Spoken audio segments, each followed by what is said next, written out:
our edition tonight, What Now, What Next, featuring the job market, a really important topic of conversation at the moment. And tonight, I'm very fortunate to have with us Andrew Bassat, the CEO and co-founder of Seek. Welcome, Andrew. Thank you. And of course, I must not forget the president of St Kilda Football Club. We'll talk about that a little bit later, but we're really very fortunate to have you with us tonight. Also, we have Miselowski, Morris, who is my usual guest on this show. Morris, a business futurist who has been speaking in a number of different forums, world-renowned, and he will certainly be able to give us his little insight into the job market, where he sees things are certainly now, but also what next into the future. You'll see something a little bit different tonight, and that is that we have it's effectively a bit like a Q&A panel, in that we've got people that have joined us in the audience. So not only on the Facebook Live audience, but we've got people in the Zoom audience as well. So could I welcome all of you on the chat here tonight? Welcome to all of you. Give us a wave. Hi. Excellent, great. And I know many of you will have some questions for us a little bit later, and we look forward to hearing your questions when we get to that. I wanted to kick it off. Starting with you, Andrew, we saw today that some really interesting Roy Morgan employment stats to show that we're now up to 15.3% of the workforce that are out of work, which makes it pretty tough. That's 2.16 million people that we're seeing. Obviously, if you take that in the underemployment figures, that means people on casual, part-time or what have you, we've got about 25% of the market that are effectively looking for work. It means, obviously, an opportunity for what you do in terms of Seek, the number one, if you like, job search agency, but also it means that there's a whole lot of people that need help at this particular time. So we'll cover that, and but obviously you're seeing that as a real issue at the moment, Andrew, just generally. Oh, look, no doubt at all. So, I mean, I see the same numbers that you were talking to, and clearly this is unprecedented in our time in terms of both the numbers of people unemployed or underemployed, but also the speed, which is completely unprecedented. This happened in a 1 month period where we went from reasonable employment levels to very poor employment levels. So it's a really terrible situation brought on by the virus. The government's obviously done its best to deal with it. Look, I think it's less about opportunity and the responsibility for us, to be honest, is how we're thinking about it now. Our business from a financial sense does far better when there's candidate shortness, and it's harder to find candidates when there's candidate richness, because it's hire's that pay us. But we feel we're well placed through our employment education business to really play an important role in getting people both career ready and also back to work. So we see that we have a big responsibility as people start returning, as we start releasing the restrictions, and we feel we have a big responsibility to help, is how we're viewing it. Yeah. So I'm going to get into fleshing some of that stuff out as we go through tonight's conversation. I've got a very important question to kick off, though, for you, and that is, when are we going to see the AFL football season start, and how is St Kilda going to perform this year? I am finding on my two hats, people are more keen to talk about football than our job ads for the most part. So this isn't a complete surprise. Look, I don't have any special insights when we're returning. Unlike some of my presidents, if I did, I wouldn't share it. But I think we're currently talking about, getting back to training pretty soon is the hope.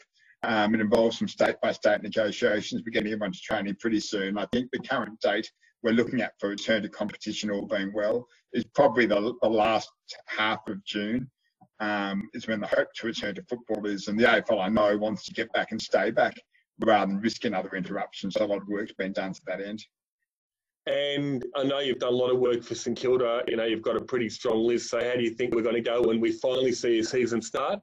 Yeah, we hoped. We felt pretty good at the start of this year. We unfortunately had a loss in our first game. It was a close loss, but it was a loss. But with new players in, with a new coach, with growth in some of our younger players, we're pretty optimistic we'll be better than we were last year.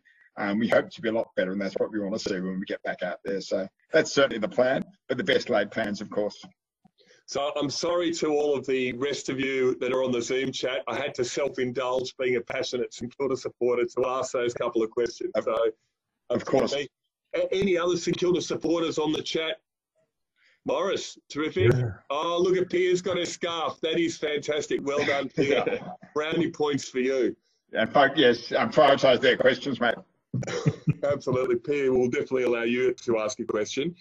I wanted to begin also by understanding a little bit more. I mean, you've come such a long way with Seek, being, you know, the #1 job provider in Australia and having international success as well. I know you started the business with your brother Paul, but how did it all start? Pretty simple, really. My brother was looking for a house, found the process frustrating. This is going back some time. This is actually, he just started using the internet. This was before I was actually an internet user. And the concept was quite simple, which is that as people started to use the internet, things like houses and cars and employment would move online. Was the simple concept, and that's what we started working on a business plan together on.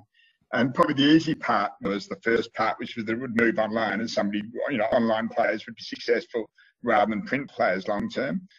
The hard part, of course, was how we could be the successful player, you know, up against some pretty big competitors. That was the tough thing we had to convince ourselves of. And we moved pretty quickly from, we started with houses, but we moved pretty quickly from houses to jobs, in part because we thought it was a bigger market, in part because we thought that was a more, you know, more perhaps purposeful thing to do, even though house is important, but to help people find employment was a pretty purposeful thing to do. So the plan was employment first, houses second, cars third. We never got to 2 and 3, unfortunately. We got busy. Yeah, absolutely. I know that the business has seen a whole lot of changes. Morris, I know you wanted to comment on some of this, and you've seen through your travels the success of Seek. Probably used it in many of your talks. Yes, once or 1,000 times. So thanks for joining us, Andrew. So we've talked already about the notion, and no surprise to anybody, how different the marketplace is from even a month ago and even from last week. We've talked in this series about the jobs and the industries that are likely to rise, those that are currently doing well, and those that are likely to fall away. I'd love some inside gossip, if we can, about the sorts of jobs that Seek's seeing rising at the moment, and the sorts of jobs and industries that you think might be the first cab off the rank for looking for new workers. Thanks, Morris. Appreciate the warm welcome. Look, I actually don't, you know, our numbers reflect what you're hearing as well. So clearly in our businesses, things like hospitality's, you know, been slaughtered. You know, retail has obviously been very hard hit. Retail, to be honest, been suffering for a few years. I think you've seen an acceleration of decline from physical retail, which has been under pressure even before COVID hit. You know, hospitality, retail, some of those industries were poor, and it's unclear the extent to which they'll come back strongly. Other industries like healthcare workers obviously booming, logistics obviously booming, you know, warehousing, all these sorts of areas. Are obviously doing very well. It's kind of interesting. We're not seeing too much movement in things like IT and some of these other areas. I think there's genuine. We're not seeing a lot of employment. You know, people are more hiring freezes rather than anything else. But there's generally an understanding of people that the need to invest in technology is only going to increase, not decrease. So people are holding on to their technology workers, holding on to their data scientists and engineers and all those sorts of areas. So I expect those areas to continue to be in demand as we come out of this. Possibly one of the first. And the rest, in terms of, I don't have great insight in terms of where it's going to happen. It all comes down to what the government releases first, as to what will come back first. So as soon as you've seen a lot of displacement, so people that have let go workers will probably hire them back on, but only when they get started. And as to what order the government's going to get things started on, you've probably got a better view than I do. So, Andrew, I know that the Morgan job figures today spoke a fair bit about the JobKeeper effectively stopping a whole lot of those jobs falling off a cliff and the market ending up even in a worse scenario than it currently is at. Where do you think that's played in terms of being able to retain some of those jobs? And as you said before, some of the markets that we were talking about, do you expect them to bounce back? Yeah, so that was for me. Yeah. Yeah. Yeah, look, I mentioned before, briefly, when we were chatting earlier, that I think I saw some data today. I'm not sure how reliable, that said 40% of companies are saying they've kept more workers on than they would have but for JobKeeper. And that supports what I've seen anecdotally. So I think the view of unemployment levels are that they would have been significantly higher but for JobKeeper. So in that sense, it's been expensive but a good program to keep in place. And so that's helped at the starting point. Yeah. And it's also obviously not just helped companies keep people on, it's helped people dramatically. A lot of people being stood down and sitting at home, they couldn't find casual work, which was hard, earning nothing, and drawing down their annual leave balances or drawing down their super. The $1,500 a fortnight has been a huge help for those people in terms of being able to maintain a lifestyle and have some security. So it's been really good in that sense. I think it makes the job to be done easier in terms of when we head back, there'll be less people that need to start, from scratch than there would have been. But it's not the full answer. As you quoted some numbers before, we've got a long, long way to go, a lot of work to do to get anywhere near back to where we were in terms of employment levels. Yeah. Morris, I know that we spoke a few weeks back where people that were initially focused on their career having to kind of pivot to just getting a job and looking at things that were going to put food on the table. Can you kind of elaborate a bit further on that and your thoughts on that at the moment? Yeah, sure. I think we're going back even further than jobs, Dave. I think we're going back to tasks. So the advice I've given over the last 3 months, no surprise, like everyone else, has been so vastly different from anything I've done before. We all have been brought up with an understanding or a belief or a desire that we're looking for a career, a long-term, sustained piece of activity that we can do and will take us through our various years. And that's a great dream, and we're certainly going to come back to that. But at the moment, the careers, I think, for many people are on hold. What we have is a third of the population that are literally either looking for work, underemployed or underutilised. And the reality is that that's not going to change in the immediate short term, not until we start going back anyway. So I think the notion of career for many of us goes on hold for the moment.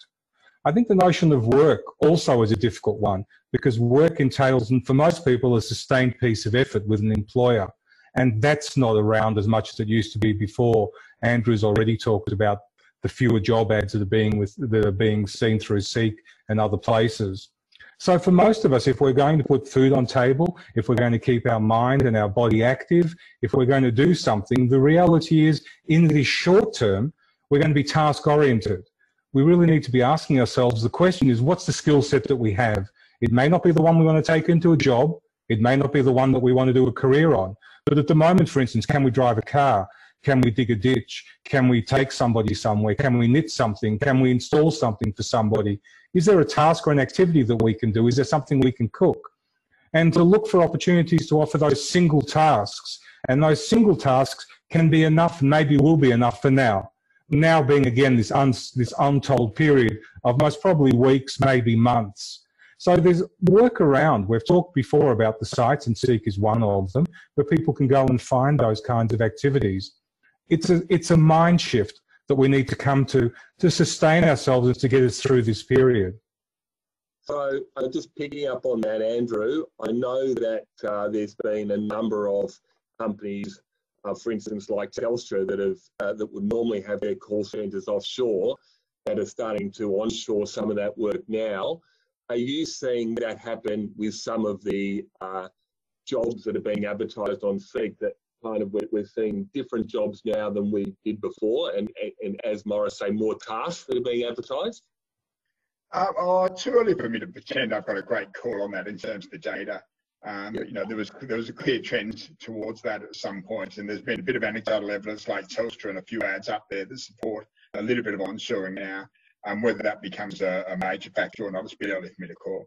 We don't offshore. We just we prefer not to. That makes sense in a lot of ways. Yeah. But a lot of organisations have, and I think perhaps these issues throw into question for some businesses their reliance on China, in some case their reliance on other markets versus their ability to control things from home, particularly with core functions. Yep. Now, I know we're going to open up to the our chat room for some questions. I know, Freya, you had a question? Yes, yes, you were talking about the skill set that we kind of bring when we're applying for jobs in the future and today due to COVID. So what sort of advice would you have to make that job application really good and solid? That's for me. Yeah. Okay. Yeah. Look, it's a good question. I'm actually far from. Miles will probably have a better answer, so jump in and correct whatever I say. Because I haven't applied for a job for about 27 years, and most of my team's been around for 15 years. So I haven't even seen many job applications. But I think, to the extent that I've got a perspective, it's a little bit. It's a very fair question. It's a good question. It's a little bit moving from what people have done, as you say, to what their skill sets are. And, you know, we're probably more interested in the person and their capability, and the sorts of things that are perhaps different to what used to happen is things like flexibility, adaptability, ability to manage their own careers, some of the point that Morris made. You know, problem solving skills, those sorts of things come to the fore, much more than a CV that ticks a whole lot of boxes. And so it's you know, I'm not giving a great answer, and I'll probably throw to Morris to save me at some point here. It's more for me, you know, what can this person do going forward? And, you know, the CV is one of the cues for that. But meeting the person, understanding the person, and is the core to that, and around problem solving and around ability to take the company forward. We look at things like passion, which is never on a CV. So people who are really, you know, care for their career, care for the purpose in the jobs they've worked for, rates a lot more higher than somebody who's perhaps been promoted quickly, but not necessarily shown that passion. They're the sorts of things that, you know, attitude and skills more than what's on the paper is the best answer I can give. But I'm sure Morris has got a better answer than I do. Morris, do you want to add? Yeah, I do. So I absolutely agree. I mean, I talk about the 3 C's, and that's very much about the human aspects that we're employing in. It's communication, it's collaboration, and it's creativity. So, but I want to go back a couple of steps, Dave, and talk about, for those that haven't been in the job market for a while, that are beginning to look for a job and haven't had to do that. It's kind of like dating at my age. You know, you got to have to look at the new world and see what's out there. One of the first pieces of advice I give is to not so much worry about the job title. I mean, yes, look for the job title in Seek and elsewhere, but give some consideration to the skill set that you have and what other jobs might be around that offer those kinds of opportunities. Go a bit broader, go a bit wider, look for things outside of your ordinary job title, ordinary industry. See if you can stretch a bit. Apply the jobs, get a feel for it. The understanding for me, and of course I only wish that people would get the first job that they apply for, don't want them to have any other experience, but the reality for many of us is that you must probably apply to a number of jobs, only hear back from a few of them. Please don't get despondent by that. It really just comes down to human nature and timing and the rest of it, and as nice as it would be for people to get back to us, they often just don't. So please don't read into that and see it as a negativity against you. It is just one of the foibles of corporate hirers, I find. So that's the first thing. Don't get despondent too quickly.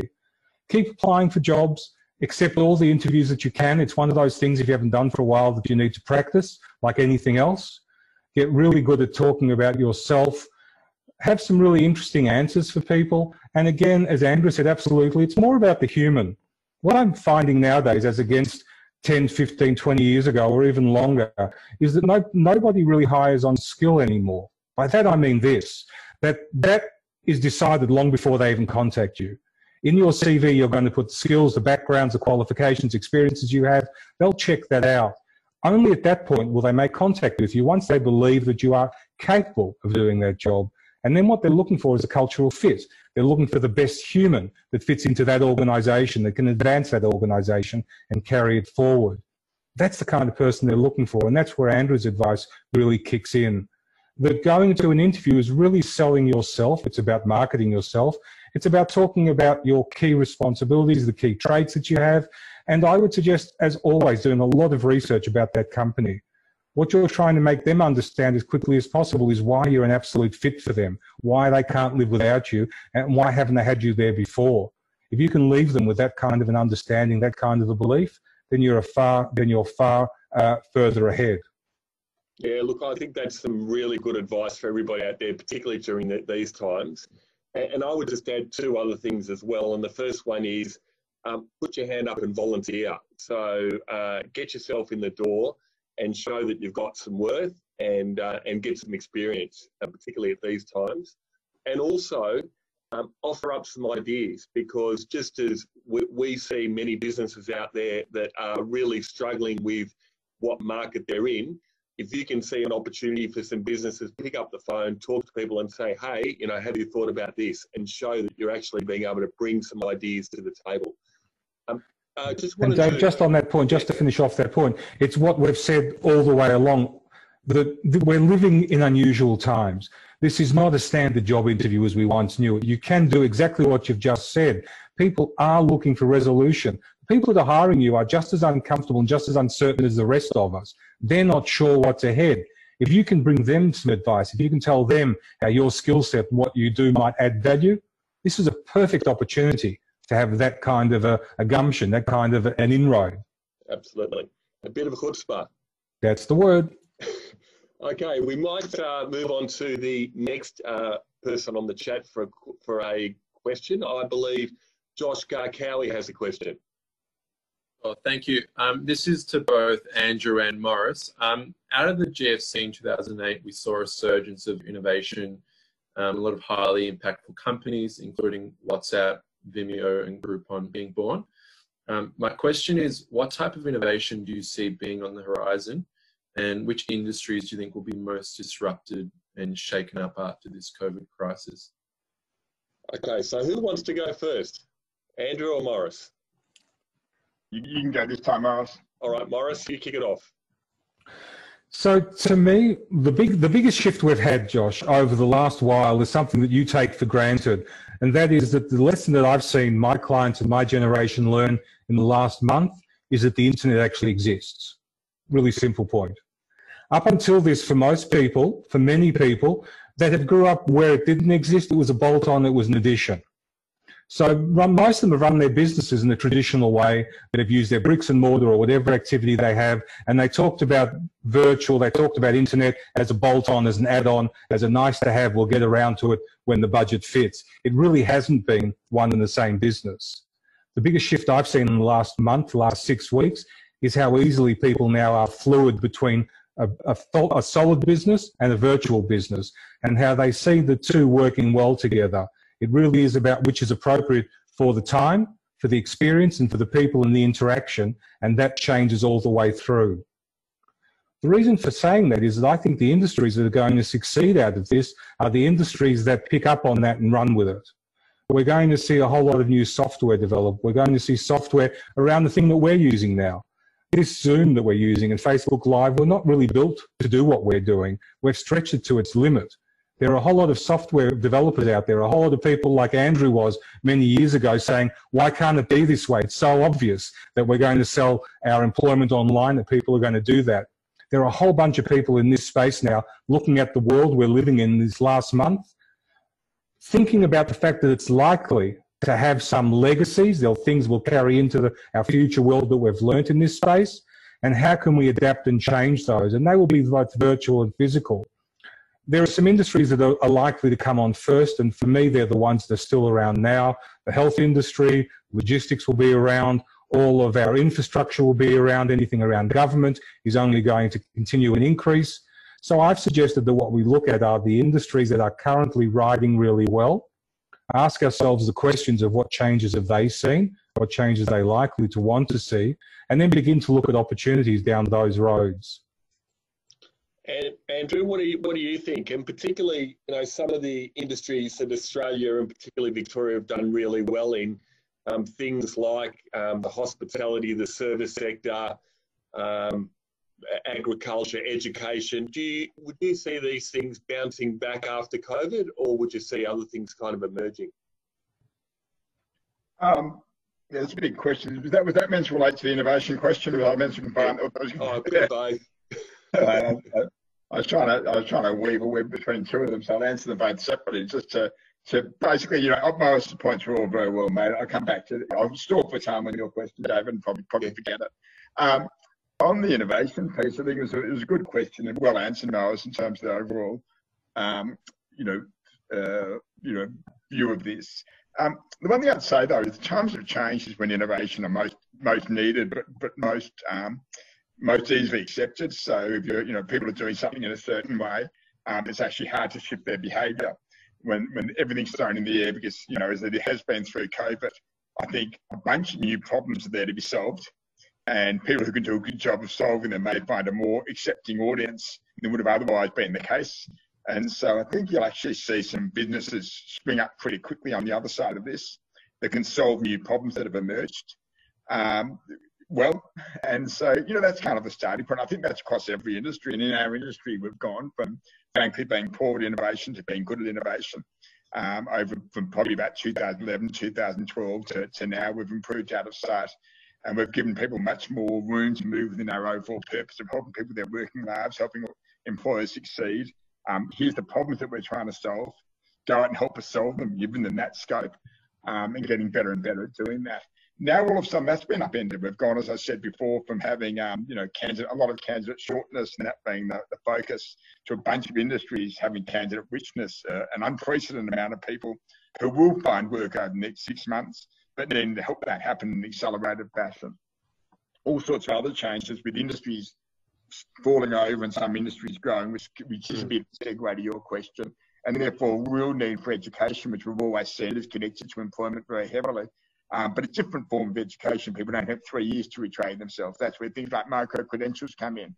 And all sorts of other things, and some government policies come in, and we have an ability to help down that path as well, and recognising that somebody with this set of skills doesn't need a 3-year course, but with this much training can find themselves in this career where there are jobs being, where there are jobs available, whereas there are no jobs over here type message. So that's the sort of piece that speaks to innovation in our space. I think every industry will see as much opportunity as ours.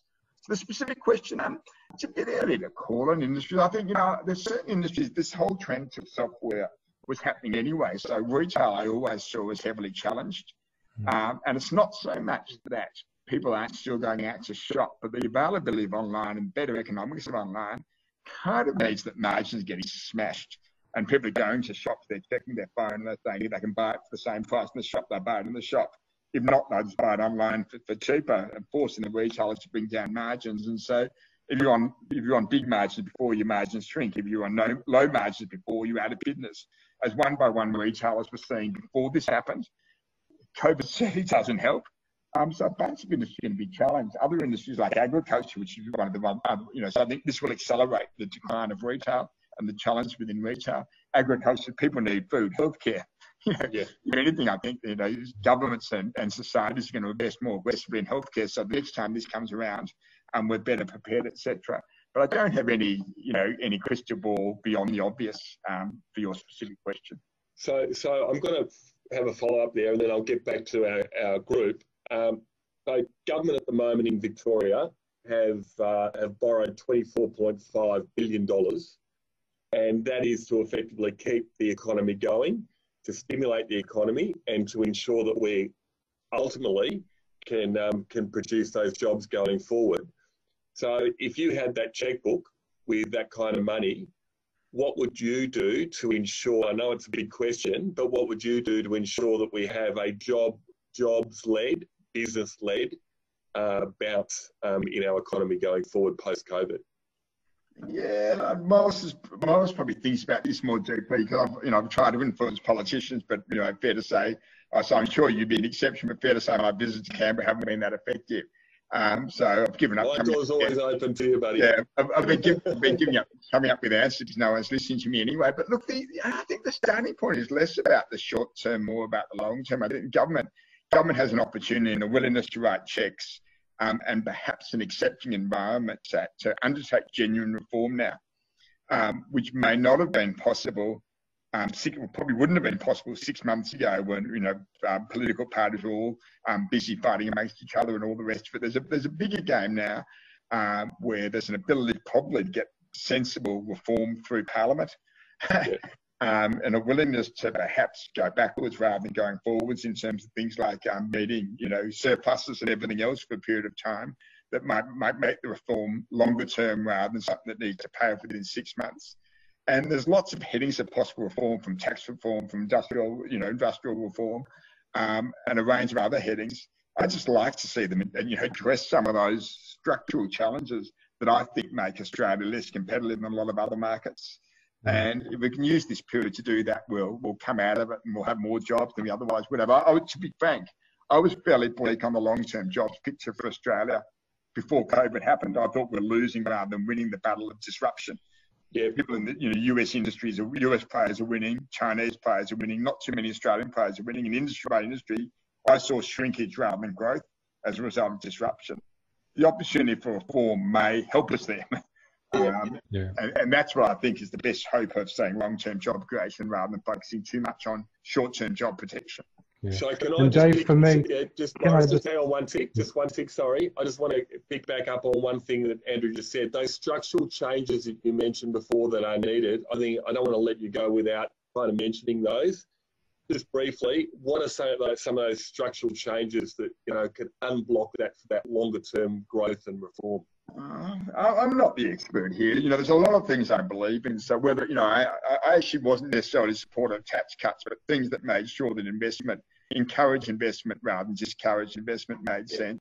There's a range of things that frankly make running companies hard. Some of it's industrial laws, some of it's stupidity of things like proxy advisors and two strikes and all the rest of it that have companies focused on ridiculous stuff. Some of it's the short-termism of the share market. Some of it's the dividend policy that actually sees companies in Australia paying very, very large dividends and being rewarded for that rather than reinvesting in their business, reinvesting in technology and product and data and AI and all the areas they need to invest aggressively. Our competitors give zero back in dividends. We're hamstringing ourselves if we're constantly giving back 70% of our profit in dividends and having a little bit less to invest. All these sorts of things are the headings where I know there's competitive disadvantage. I've never thought enough about the specific policies that are going to change those, but there's a bunch of headings I can say, this is why Australian companies are losing, and reform that addresses those problems is what I'd be looking for. Yeah, terrific. I just wanted to pick on that. I think that's really important in the broader context. Morris, sorry, you were going to add in terms of the... I was going to take a slightly different approach. Look, for me moving forward, the thing that I want most of all is for us to fund the future, not the past.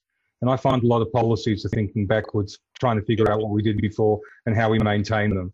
This is a perfect opportunity to draw a line in the sand and say, look, everything we did up until now was perfect. If it wasn't, it wasn't, but this is where we are. Let's think about the new world that we're moving into because we were headed there anyway. Yeah. I've said to you many times, I think we've gone into a black hole. We'll come out of it 5 or 10 years ahead. Let's come out of it 10 years ahead. Let's look at what jobs are going to be into the future. Let's look at how corporations, companies are going to work. Let's start to understand that the nature of work has changed and will change dramatically over the next while. Let's begin to fund that. Also, let's allow opportunity to happen where and when it does. We just don't. The processes, the bureaucracy, the things that my clients and I come up against make it impossible almost for many people to get to a level where Andrew has enjoyed. It just stymies them. I talk and work with clients who are spending 70% of a grant trying to justify why the grant was given, trying to prove that the grant was well used. 70% of it, which leaves 30% to the coalface. And that's across a number of industries. That kind of thing just doesn't make sense to me. I've long argued, in fact, that I think we have sufficient money in the budget. I just don't think we're spending it particularly well. So that's my soapbox. Yeah. Let's keep going. Terrific. Look, I'll just add one thing and then I'll throw to our next question. But one of my biggest frustrations, I must say, is when politicians get up in Parliament and talk about how many jobs they've created. Because at the end of the day, politicians aren't creating jobs. They might be trying to help in terms of an overall market to create incentives for business to create those jobs. But unless it's the public service, it is industry that are creating jobs. And we've got to ensure that we unlock whatever's needed in terms of whatever reforms are needed to ensure that we get that type of investment. And that's my little hobby horse. I might go over to Deb. I know that you've got a question. Yes, hi. I'm going to bring the discussion back to the micro level or the individual level a little bit with a kind of a two-part question. Maybe the first part for Morris. Should a person who's, let's say, working reduced hours or has been stood down, etc., be spending more time right now reskilling themselves, gaining different experiences, or should they be spending the time out there going through the mechanics of looking for a job? Okay, it's how should an individual be most profitably spending their time right now is the first part of my question. And then the second part of the question is, assuming people should be spending time reskilling or upgrading their experiences, and maybe this is for Andrew, what are the micro skills or the micro competencies you referred to a few minutes ago that would be most valuable for people in the job market that we see in the near future? Excellent questions. Fantastic. Morris, over to you Let first. me take the first one of those. So for me, the reality is that everybody's an individual. That's where we start. It really is a matter of where they are in their career path, that word again, what it is they want to do moving forward. If there is an opportunity now to reskill, I think we should be reskilling anyway. The reality for me is that the work into the future is a work portfolio approach, meaning that we're likely to make income from multiple of sources. And at the moment, we're seeing that people are having to do that anyway. I think that's the way we're moving forward, regardless of whether we have a traditional 9-to-5 job or not. We really are the steward of our own future. You know, we run our own small business. So my reality, my best purpose of time at the moment is seeing what your skill set is and seeing if you can develop multiple skills. Take the ones that are likely to bring you income at the moment, if that's what you need. And that was that thing about tasks, because we have to do what's right for us at the moment. We need to get through this in order to be able to grow and go beyond. So if it's necessary to upskill, reskill, or change your skills in order to put food on table, sustain yourself at the moment, that's obviously the first port of call. It is a wonderful time, I think, to look around and really to take that slow lane approach to what a future might look like for you. Remembering that we're moving into a world that for many people horrifies them, but where we'll live until about 100 or so and we'll work until we're about 70 or 80. The notion of retirement to me also doesn't work. That doesn't mean we shouldn't all take a period of time where we're no longer working as hard or working because we have to. But if we're going to live to 100, we're actually going to have to remain active and do all kinds of different activities. To your answer, and that's why I said it's different for each person, it really depends where they are in that life cycle, in that work cycle, and what they want to do moving forward. But it's imperative that we now are the stewards of our own career and our own future.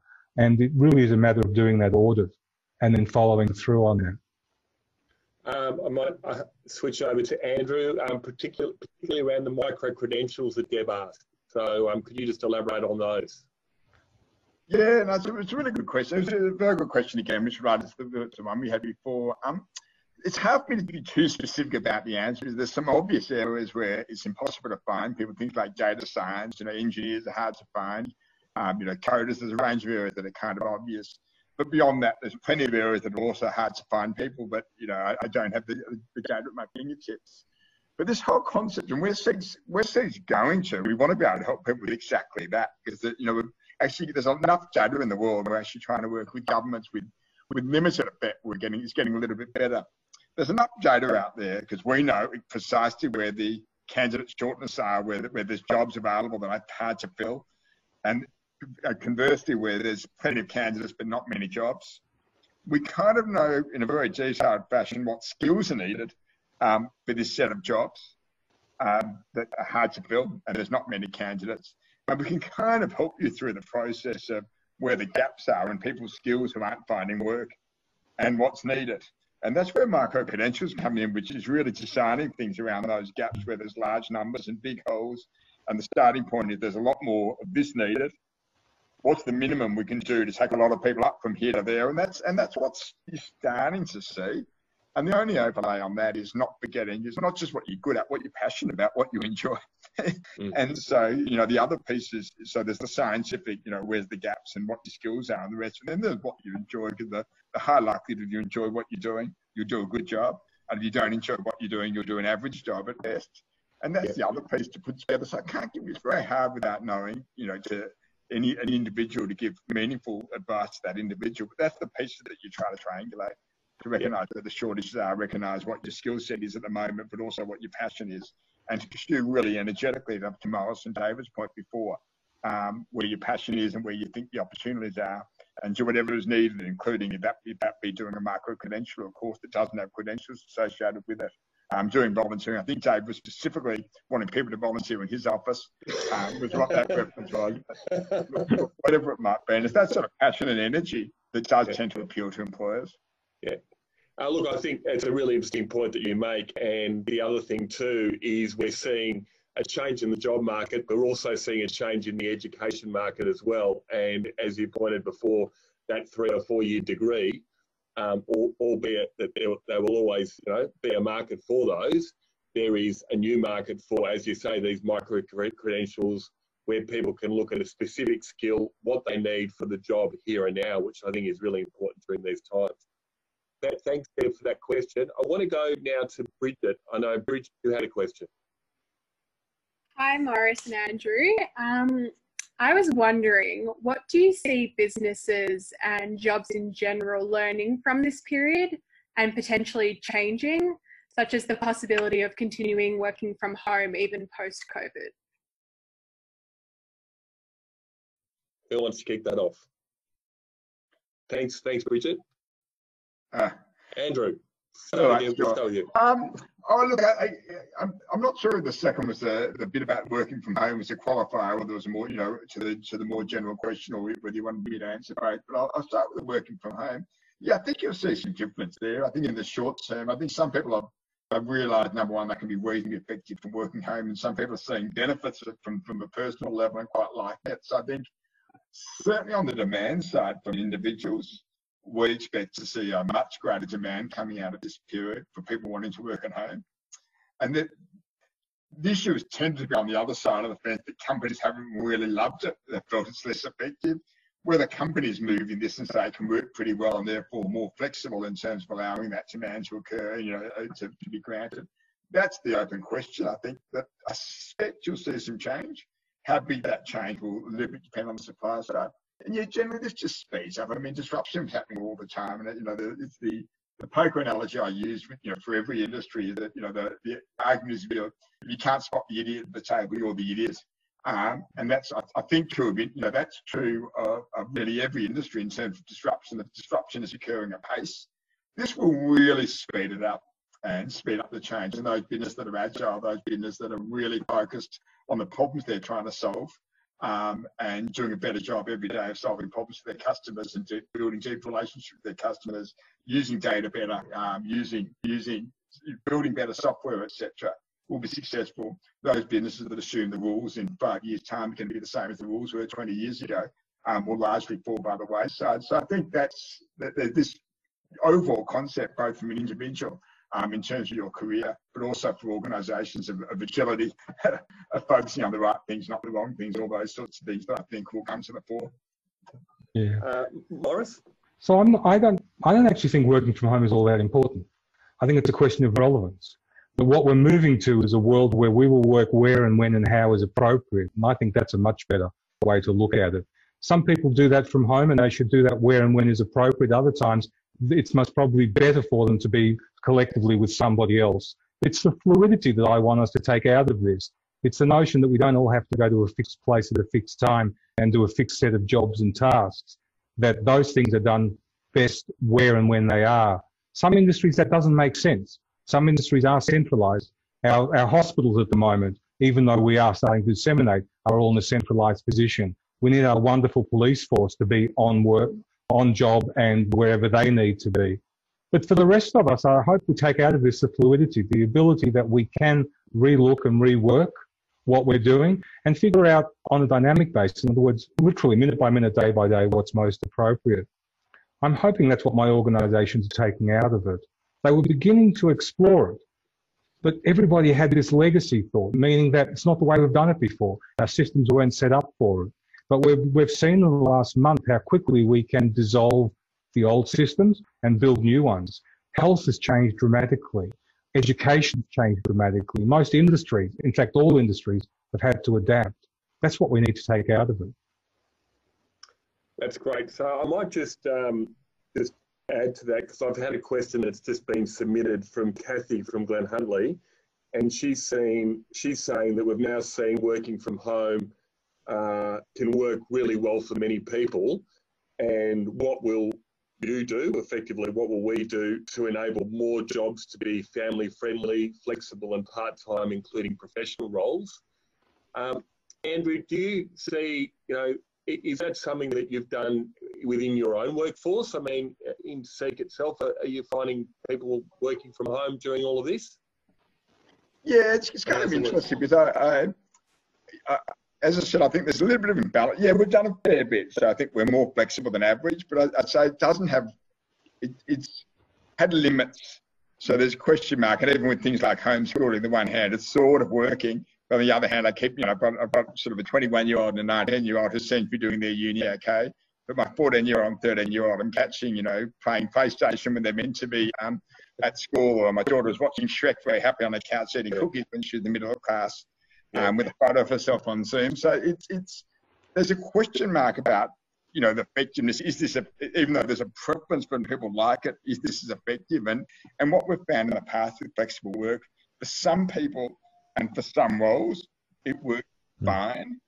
For other people and for other roles, it's kind of hard where there's a lot of collaboration and, the need to be in a team meeting. Zoom just isn't as good, and you've got 5 people in the meeting and 1 person out of the meeting in particular. It's actually easier when there's 6 on Zoom, when there's 5 in and 1 out.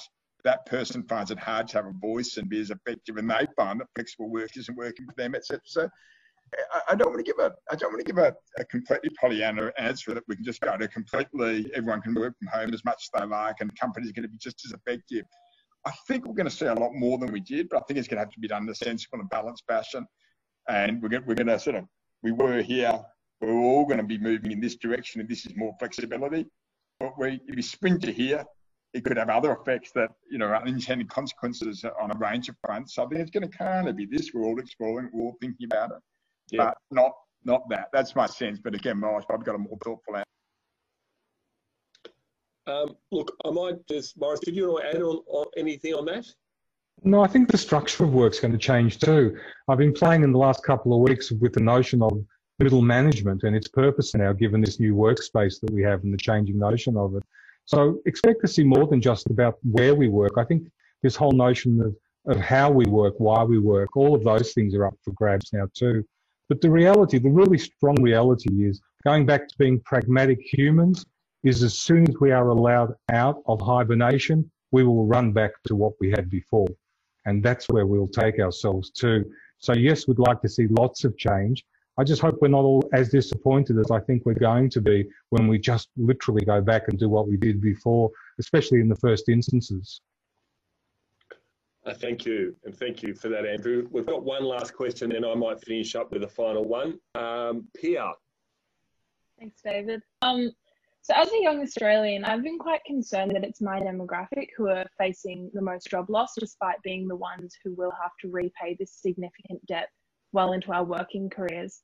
So Andrew and Morris, what do you guys see for the careers of young people coming up? And also David, you were talking about politicians not really creating the jobs themselves, but what kind of initiatives or incentives do you think that the government can implement, I guess, to improve businesses to employ more younger people? Terrific. That's a great question. And I think you're our youngest audience member today, so great for joining us as well. Thank you for that. Who wants to go first? Andrew? I'm happy to take it. Morris, go. So Peter, I actually envy you. I want to be in your position. I think that the future roles of jobs and careers is going to be extraordinary, because you'll live a very different life.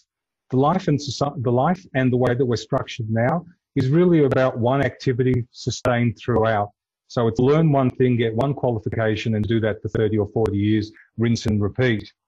You will have an opportunity to work in, again, as I've said, that work portfolio, where you'll have a central work, a central theme, and most probably a central income, but be allowed to have the joy of using other skills, other aptitudes, and other desires that you have, and make income from them. When I joined the workforce, it was called having a part-time job, and everybody looked down on you. Weren't you making enough money from what you were doing? Go and find a real job. Today, we're allowed to go out and we're allowed to explore the multifaceted that we are. And I think your work portfolio will, in fact, give you far more joy than previous generations ever had. Also, the way that you're able to work, it really is a global space now for you. Lots of work can be digitized, and therefore you can do that all over the planet. I think that's another huge change that we're going to find. We're finding the barriers of working overseas when we can get onto a plane are beginning to diminish. And as Andrew has said to us, the beauty of moving forward is that you will have most probably one central piece of education that gets you to a point where you're comfortable with who you are and the skill sets that you have. And then in Andrew's explanation, these micro credentials, I refer to them as nano, but they're the same thing, will allow you to upskill as and where you need it to be able to take on tasks and activities that otherwise you couldn't have done. So you will be able to be brave where others previously weren't. So yes, there will be difficulties. There is in every generation, but I truly think that yours and the ones that follow will have a very, very different workspace and be able to use a multitude of skills that are lying dormant inside of you. Andrew? Yeah, just very quickly, I think everything you've said there, Morris, is great, and it's a very good question. And there's a, so with the one proviso being that there'll be plenty of jobs around Australia does well, you know, in the competitive sense. If that proviso is met, then I agree with Morris that it's actually a good time to be entering the workforce rather than a bad time. And even you know, I've been in the workforce more than 30 years. I must have started when I was 10 or something, and it's changed so much in terms of how employers treat employees. Not every workforce, but most employers are much more enlightened now about the fact that they don't treat employees well. If employers aren't engaged with the role and aren't passionate about what they're doing, they're not enjoying what they're doing, they don't feel they've been developed and challenged and all these sorts of things that no one ever thought about 30 years ago, that they know they're going to lose their employees, particularly the hardest to get employees, to somewhere that does all those things well. And so it's a much more competitive workforce, a much more understanding workforce around starting with doing the right thing by employees first. And then if we do that, if we have an engaged workforce, if we're an employer of choice, we'll be able to be competitive and successful. If we're not, we'll be unsuccessful. Recognising that people in today's world are so much more competitive advantage than perhaps things that used to be the case 30 years ago. So I think in many senses, it's an exciting opportunity. It's much more you'll have a much more dynamic career than people used to have 20 years ago. You'll have many more opportunities. You'll have much more flexibility throughout your career. You'll have an employer that cares more. On average, you know, this isn't always the case. So the hope is that provided Australia is in good shape, and I'll leave that to politicians to fix, it's a nice time to be entering the workforce, not a bad time. So I will just give you my quick snapshot, starting with my biggest concern, and that is that up until this point, we've seen governments of all persuasions pretty much look at a balanced budget, minimising debt, looking at not wanting to go into budget deficit. And all of a sudden we had COVID and all of that's gone out the window and we're basically now spending. And I've got no problems with us spending money, but I want to ensure that that money creates value. The last thing that I would want to see is us take that $24.5 billion that we have in Victoria and pay off for, if you like, projects that we've had like rail and what have you that were there before that just continue to not create any additional value. So for me, the recovery for us has to be a business and jobs-led recovery. They have to be a recovery where we're adding value. And I think, you know, where you look at Victoria that's been really strong in things like tourism, like food and hospitality, education, as we mentioned before, health, which is really strong, agriculture that we mentioned. Some of those areas will have really good growth options going forward, which we need to explore, and that's where our focus needs to be. And I would like us to really invest in the smarts, and I think that's where ensuring that we have our young people where they are educated, where they are able to come up with those ideas, that we don't shop those ideas offshore, that we invest in them here and we grow those ideas here. That's where I want to see a focus. I wanted to probably finish up now by asking the one last question. These and this is for you, Andrew. These sessions that we run every week, they're all about opportunities. We say there's no such thing as a problem, but only an opportunity, and it's very optimistic. So for you, I know that you've got your challenges. Number one is getting St Kilda to win a premiership. But obviously there is Seek and there is your broader, and obviously families first. But what next for you? What next for Seek? Where do you see the future opportunity that lies ahead? Yeah, look, one way I'm embarrassed to talk about this. We've been doing this for 23 years, and we feel we're only sort of part way in the journey of really, we think in the markets where we're in, certainly Australia through Asia and China, we think that bringing that whole employment piece together, there's so many more, some of the questions came up that I had relatively poor answers to today. That whole world of work, that whole world of helping people as they enter the workforce, make the right decisions in terms of, even before they enter the workforce, what education they should do that suits them in terms of the career they might have, what job they might take, what career path they might take through there, what continuing education and so on. And from the employer side, a bunch of related issues. We're 35% as effective as we should be. And that's our job, to help get better. And that's why we need to work with government. We need to get better, keep investing in the things we're doing. But so we feel that we've just started the journey of solving problems for people and organisations we can solve. And that's probably one of the things that keeps us all motivated, knowing we can do a whole lot better job. We can help more people to a greater extent going forward than we have in the past. And that's what keeps us sort of pushing hard. Yeah. Oh, well, thank you. You have done an amazing job with SEEK thus far. And I know you've got the 20 plus years under your belt, but we look forward to the exciting times ahead. And don't forget that secure premiership. No, well, that's on the agenda as well. Absolutely. As a futurist, it's the only question I can never answer. Well, I wanted to get across to you now also, Morris. Thank you to you. This has been a really exciting chat tonight, and you've given us some great insights into the world of work.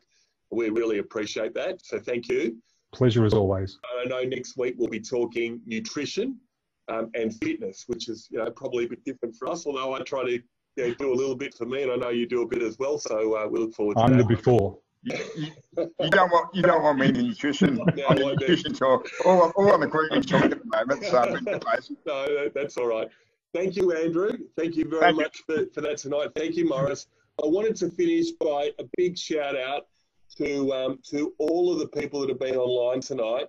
Thank you to all of you. They have been unbelievable questions, and I know there are others that had questions that we couldn't get to as well. Thank you for being online. You're all of our future, and so we really appreciate that and you being with us. To all of the audience that are listening in tonight, thank you. These are really important for us and for me, because we want to offer hope. We want to offer opportunity, and ideally we want to be able to offer a vision for the future. And that's what these talks are all about. Good luck, stay safe, stay well, and we look forward to getting through the next journey ahead with all of you. Until next week. Thanks, everyone. Thank you. Morris Miselowski is a futurist, which means without using a DeLorean, he reckons he can accurately predict what Australia's future will kinda sorta look like. Scott! And if you like being alive, it's great news for you. Each and every one of you is indeed a futurist. Expo 2009, but within that expo is Store of the Future, basically. So 2020 Store of the Future. And with me is Morris Miselowski. I got it right this morning. Good morning, Morris. Morning, Morris. Now, Morris is what they call a futurist. I mean, and future, in fact, we think that 60% of us will be doing jobs that don't exist now. I think we're doing tasks that don't exist now. We're seeing huge industries rise. If you knew the answer anyway, they'll ask you a question anyway. Were you surprised that we feel as though we're not being burdened by technology? I don't think so. I mean, yeah, I knew the result. Report today is saying extend school hours to 5:30, and sort of in that difference between when kids finish now and 5:30. That other Australian industries face job cuts. Should any sectors in particular be concerned? I think most sectors nowadays need to be concerned. We're really going through a seismic shift across the entire planet. And talking about the fact that older people and cars and driving aren't necessarily a good mix. So do we really want people in their hundreds driving on our highways? Hey, remember I'm talking about the future. Yeah. We're into this semi-driverless car stage by then. And in fact, what we want are less people behind the wheel. We want more people moving around as they want, but the car's doing most of the thinking. So in fact,